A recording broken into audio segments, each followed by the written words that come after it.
Welcome to another episode of the Podcast Trapper. I'm your host, Anna Agogo, founder of Black Pod Collective, Black Pod Festival, and Adode Media.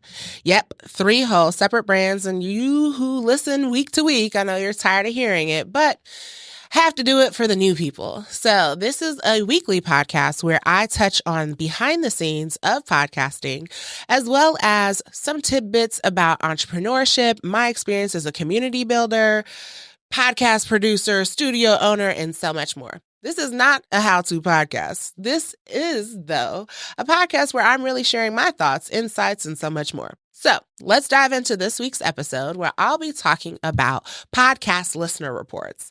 So if you are not familiar with them, so if you're an independent creative and you are unaware of the different podcast listener reports that come out, what are you doing? Like, you really have to make sure you're staying abreast on what's going on in your industry to make sure you kind of get a better understanding of what type of content, what your audience is doing, and what they're listening to.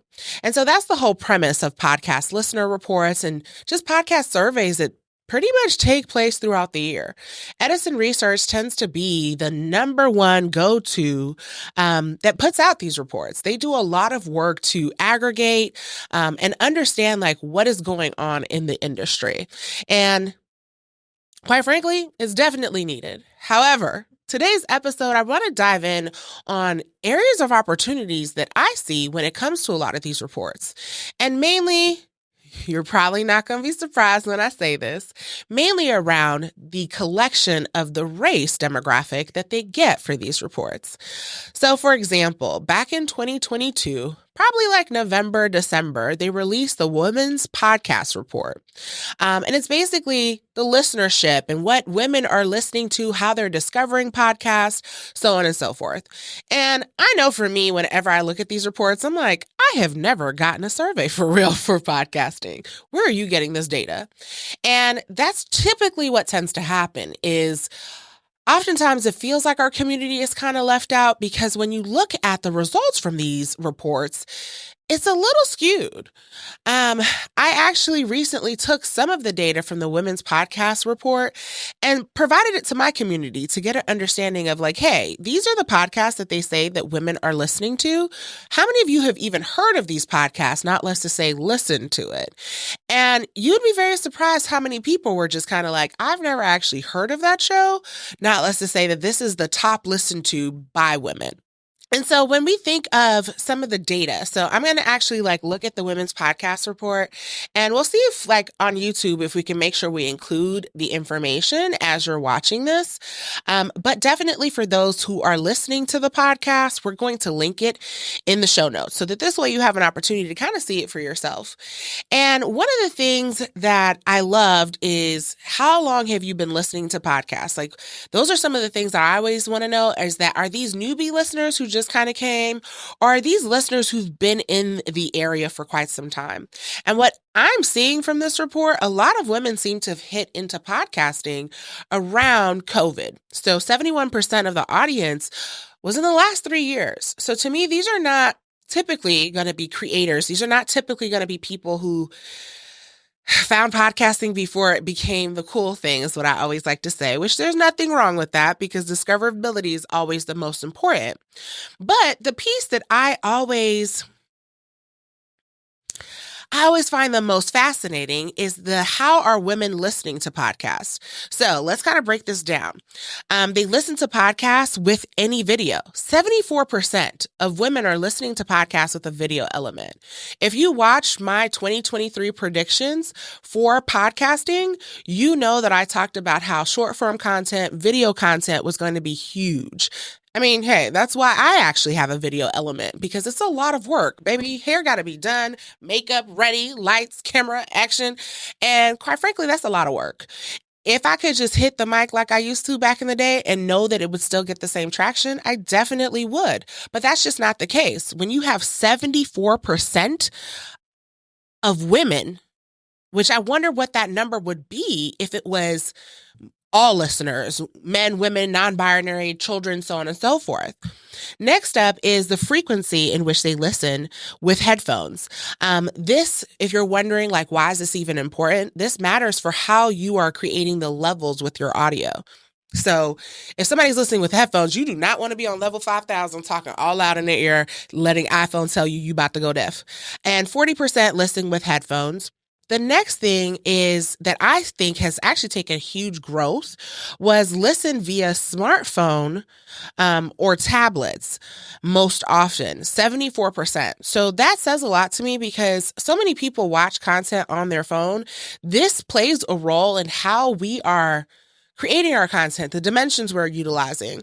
So those elements, I think, is like some of the biggest that we should be focusing in on. But the piece that I find issue with is around the race demographic. And the reason I say this is because of the fact that when it comes to race, our culture plays a big portion in how we listen to content and what type of content we're listening to.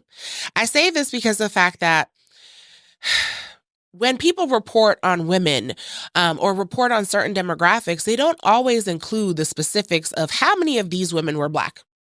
How many of these women were Hispanic? How many of these women were white women? Those things are important because it ties into the type of content we listen to. And I know everybody's like, I am human, race is a figment of our imaginations. And that's untrue. Our cultures are drastically different. Our ways in which we listen and interpret life are different. And I think when we look at some of these podcast listener reports, they don't take some of those things into consideration. I know that these reports cost a lot of money to do and a lot of time to aggregate. So I'm never one of those people who's just out here like, let's bash them for doing. No. I think ultimately they're doing good work because this is data and information that we need. However, it's still a problem that I don't fully know if this is my target audience. Because if my target audience is Black women and you're not really telling me like who is giving you this information, and now I start creating my content and building my strategy with this in mind, it becomes problematic. The next thing I do want to touch on is 90% of women monthly podcast listeners listen to at least one podcast hosted or produced by a woman. And that's not really surprising to me that women would be more interested in hearing from other women. I am a little shocked that it is 90% though. 90% seems a little on the higher side.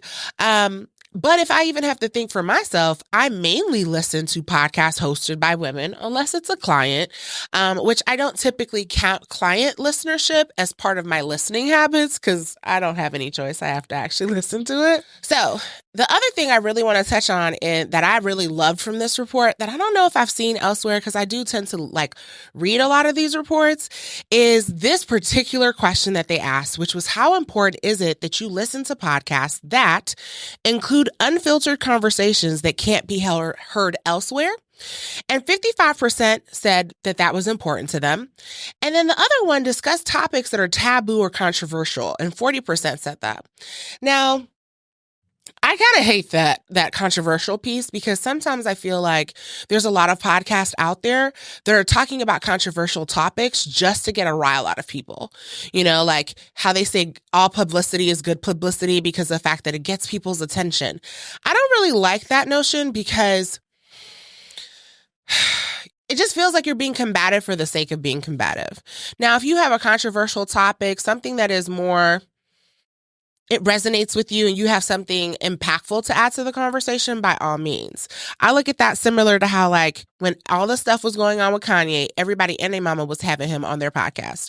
Baby, we know everything he has to say at this point. Clearly, he is not well. There is absolutely no reason for him to be on your podcast, and yours as well. It's just not necessary. And so that's where it's like when you start thinking of listener habits and you infuse that a little bit too much into your content, I think it can backfire because it then turned into where people were like, wait, we need to start holding some of these hosts accountable for having him on their show because clearly he's having, some loss with reality and psychosis or whatever else he had going on. And at that point, it's like, where's your journalistic responsibility? And yes, as a podcaster, you are kind of a journalist. And that's the piece we don't talk about often. Next up on this report, and there's so many more reports, I'm going to actually include some of the top 4 that I utilize every year when I'm working with clients to just kind of understand the landscape of the audience. Some of the statements that they ask around reaching women listeners, and as it relates to branded content and advertising. And so 48% of Women Monthly podcast listeners would feel more favorable about a brand if they knew it advertises on podcasts hosted or produced by women. And so that says a lot because women tend to make a lot of the buying and decision making in households. And so if you are advertising, so this is important not just for like big name advertisers, but for small businesses, because I do think we need to start, as podcasters ourselves, we need to start looking beyond the traditional, BetterHelp and all of these other people as your podcast sponsor. We need to start looking at small businesses and mom and pop businesses within your local neighborhood to be that sponsor, and being able to have this type of data around, hey, this is what women listeners are looking for and what they would be willing to support. This is why I find this type of data important. Along with this, and I know you're probably like, Anna, please stop saying along with this. Well, guess what? I got more. So more to come. But around the top podcast shows for reaching women listeners, this was the one that had me the most surprised. I'm not a hater. I think it's great. But 56% of the top 25 shows among women are hosted or co-hosted by women. And that is not surprising to me because as women, we want to hear from people who look like us, so on and so forth. What was surprising, which is where I'm starting to wonder, did women who look like me, were they included in this? And I'm not saying that, these are bad shows or any of those things. I always want to make sure I'm very clear on that.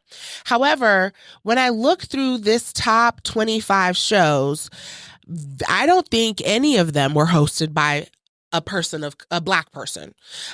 There might be some people who are people of color, and if they were, they may have been celebrities. And so that doesn't sit well with me. As you know, a large piece for me is creating equity and creating visibility for Black creatives in podcasting. And so when I see things that are large pieces of data, I ask myself, is it that we are just not being asked the questions to be included in the report? Or is it that our show's not being well produced enough to where our listeners are not being able to find shows that look like us? And I've never believed this notion of like, I'd love to listen to a show with a Black host. I just can't find it. Baby, that's impossible to think of. There's too many different communities out there, platforms and avenues to where it doesn't make sense if you can't find a Black show. But I also recognize that you should not just be listening to a show just because the host is Black. So it has to also be about the content. And so that's where I have to ask myself, like, is it from a content perspective? Are we not producing the type of content that would resonate and be able to reach the top 25% or top 50% and 25 podcasts? Because looking at this list of 25 shows, I'm surprised. Like some of the shows that I'm surprised is not on here. Like even Charlamagne's show, horrible decisions. Like there's so many shows that I hear people talk about all the time that I'm just like, how is this show not on here?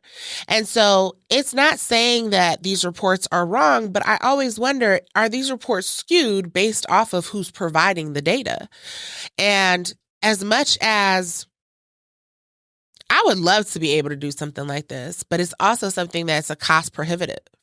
And I know last year, summer, I want to say that was, or was that 2021? The Black Podcast Listener Report came out, and that was great. However, I felt like the report came out, it was lackluster. There was all of these meetings and things to talk about it, and then it kind of died away.